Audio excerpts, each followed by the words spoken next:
There's no doubt that living abroad has its challenges. And today I wanted to give you 5 big reasons why you should never live abroad. Well, there is a lot of pros to living in different countries, especially if you can save a lot of money, build a business, have a fantastic time. I mean, it can be one of the most life-changing, most fulfilling times that you've ever experienced. I'm not saying that, okay, whenever you move abroad, you're only going to have problems. In fact, you have pros and cons. What I wanted to point out in this video are 5 cons that I've personally experienced during my time living abroad. And while we're only going to talk about 5 reasons, there is a ton of other reasons why somebody may not decide to move abroad. While we're only going to have time to discuss 5 reasons in this video, there is a bunch of other reasons why people decide not to move abroad or decide to move back to their home country. The first con, the first reason why you should never move abroad, live abroad, is language barrier. It's difficult to adjust. Okay, if you go to a different country and your native language is not spoken there, it's going to be very different and very difficult for you to live life. And it's very difficult for you to really know that this is a problem until you have moved to the place. That is very important. Language barrier is difficult. I mean, imagine, let's say if you're from the United Kingdom and you have spoken English your entire life, and you should decide to move to Japan. If you're in Japan, the street signs, they're all in Japanese, they're not in English. And anything you look up on Google Maps is also going to be in Japanese. So just to get by, just to live life in Japan, you're going to have to learn the local language, hiragana or katakana.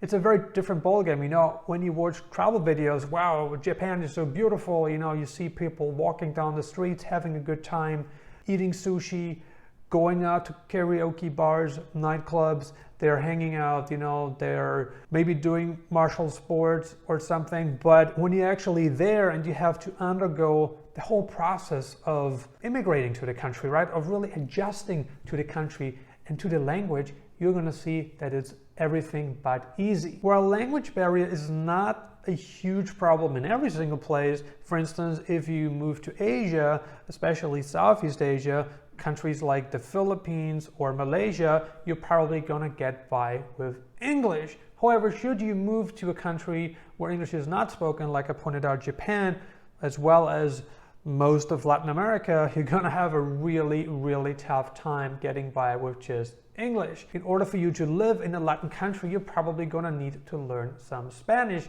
And the more Spanish you speak, the easier it will be for you to get by, to make friends, to order food, to go out and have fun, right? To meet people, to have a job, you know, to sell products, whatever you're trying to do, because otherwise it's going to be challenging. This is just one example, right? If you go to an Eastern European country or Northern European or Central European country, you're probably going to get by with English because Europeans speak multiple languages, and most of the times English is one of them.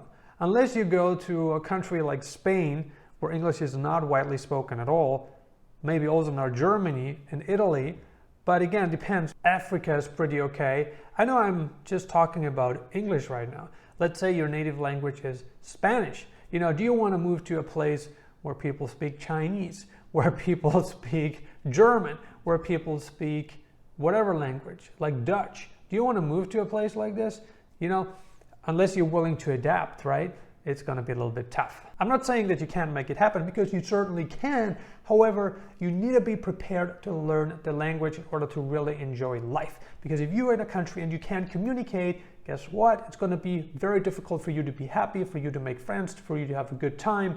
I'm just saying, be prepared to learn the language. Another big con, another big reason why you should never move abroad is cultural differences. And cultural differences is such a deep subject that it would take us hours and hours and hours and hours and hours to discuss in this video. It's such a deep subject. It's not just about you going to a place. Let's say you're going, you know, we're taking this as an example again. Let's say you're taking a vacation or you're moving to Japan, and guess what? You're eating sushi, you're eating ramen, and you don't have a knife and a fork. Instead, you have chopsticks, right? This is one part of adjusting to the culture. This is one cultural difference that exists in Japan. If you come from a Western country and you move to Asia, be prepared to eat with chopsticks. It's just an example, right? Another example would be religion. Let's say you're moving to the Middle East. How difficult, how different is that going to be for you? If you're Christian, if you're a Jew, and let's say you move to Egypt or some other country in the Middle East, are you going to be able to adjust to the culture there? They have Ramadan, a time when you can eat, not publicly. At home you can do it, no problem. Are you going to be okay not going to church because maybe, whatever religion you practice won't be available in that country? And another big part of cultural difference is obviously dating, meeting people, how open they are to meet you because you are foreign or you're in their country. Maybe they're not even going to be open to meet you. Who knows, right? It's just another example. Another example of cultural differences is how people communicate. Some people are more introverted. They keep things to themselves. Or, in some cultures, people are very polite. They're never going to tell you what they should tell you. Then they're maybe not going to tell you the truth because that's how they were raised. That's their culture, that's their etiquette. Very different in other places. For instance, in Germany, people are very upfront. People are very straight to the point, They are still polite, but they're still going to tell you the truth as well. Taking a look at Asian countries, people are very polite. If you have friends, if you meet people, they're not going to say anything to offend you. Same, I think, is also true in certain parts of Latin America, where people are just very welcoming. They're very kind. They're very like, okay, I need to be nice to this person. This person is a foreigner. Whatever I do, never say anything to insult the other person. That's how they were raised. And it's different in each part of the world. In the United States, for instance, people are very business-minded. They are very polite. They're very like, whatever it takes, I need to make this person happy. I need to make sure this person is satisfied with the product or service. And all the other cultural differences that exist. You should not move abroad because dating is different than it is back home. Again, this really goes back to everything we have already discussed in this video, including cultural differences, language barrier. If you're dating someone from a different culture, get ready for a major culture shock. The person you're dating, they have certain expectations, and whatever, if you're a guy and you're dating a girl, there's no chance the girl is going to adjust to your culture when you're living with her in her country. That's just not going to happen. What's going to happen is you move to her country and you need to adjust to her culture. This is just how it is. If you want to go live with her in your country, that's a whole other story. Then again, she would probably be more willing or more receptive, not because she wants to, but because she is placed in a different environment and she really needs to do it on her own in order to live life. Dating someone from a different culture is all about going the extra mile. It's all about meeting her expectations. And her expectations may look very differently to your expectations, right? If you've never dated someone from Egypt, it's probably going to be hard adjusting to all the norms, all the standards, because you have no experience in it. And you don't know until you actually walk in this path. You have no idea. Or if you're dating an Asian, for instance, right? Asian girls are very cute, they're very friendly, they're introverted. However, in order for you to live in Asia with her, there's a lot of requirements in order to make that happen, such as you adjusting to the culture. What does it take for you to marry her, to be with her, to respect her family? Probably also to provide for her much more than it is if you were dating someone from a Western country. There's all these little details that you can't know about until you actually walk the walk. The visa situation is a big con. It's a big reason why people decide to go back home, because they just can't make it happen. They can't find a long-term visa option. If you don't have residency in a country, you're usually not that much of a person living there. You're just not really someone who can decide what they want to do. You don't have legal rights. Maybe you can't even purchase a car. You can't work legally. You can't do a lot of things. You can't sign an apartment contract.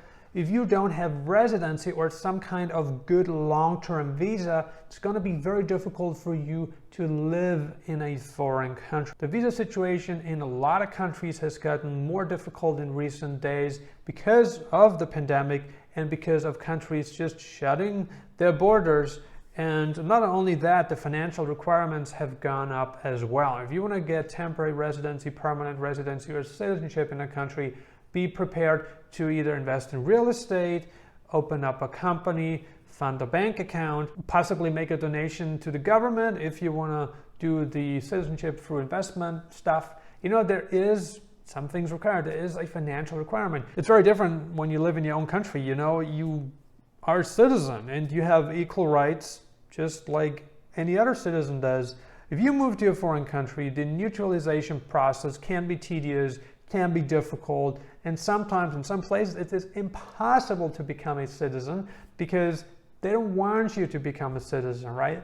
The system is not set up for you to become a citizen in certain countries. China is an example. I'm not saying that you cannot get a visa in a country. I'm just saying that it's going to be problematic. There's a lot of paperwork involved. There's a process involved. A lot of people are unwilling to go through this process because it's tedious, it's painful. It takes money, it takes time, it takes effort. People don't want to put themselves through the process. The last con, the last reason why you should never move abroad. Here it is. It's healthcare. Healthcare can be a big challenge in a foreign country. Again, it leads back to a lot of the things that we already talked about in this video. You know, you not being able to speak the language is a big problem. It's a huge problem, right? Because if you need to get healthcare, you need to be able to communicate in a certain way. Well, if you speak the language, that's something that's obviously going to help. But still, getting healthcare, it's not only about language barrier. It's about trust too, right? I mean, it's about feeling comfortable. Some countries have hospitals that are not very modern, that are not very nice. Now, if you want to get treatment done in such a hospital, are you really going to feel comfortable? And how about the cost of getting healthcare done in a foreign country? You know, unless you have some kind of good visa or maybe you have some good insurance, you know, and insurance in your home country may be free. Healthcare is a big reason why expats move back to their home country, especially when they get older. You know, they don't really want to put themselves through all this trouble, not knowing what's to be expected, not knowing how this is going to end.